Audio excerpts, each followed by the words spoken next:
काय कशाला पळून गेली काय माहित. अगं सुषमा सुषमा, ती शेजारीनं ना काय छान रांगोळी काढली आपल्या दरवाजात, पण ती आहे ना मला बघून का पळून गेली काय माहितच नाही पडलं.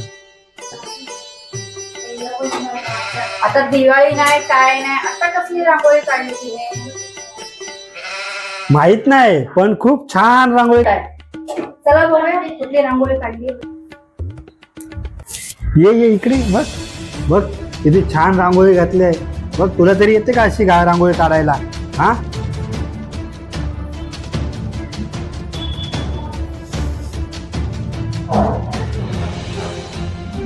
मला बघून आहे ना लगेच रांगोळी काढतानाच पळून गेली. का गेली माहित नाही, पण तुला तरी येते का अशी रांगोळी काढता? हे रांगोळी नाही आहे, तुमची शेजारी नाही ना चांगलं तुमचं लावून गेली आहे. काय लावून गेली? हे समजेलच तुम्हाला.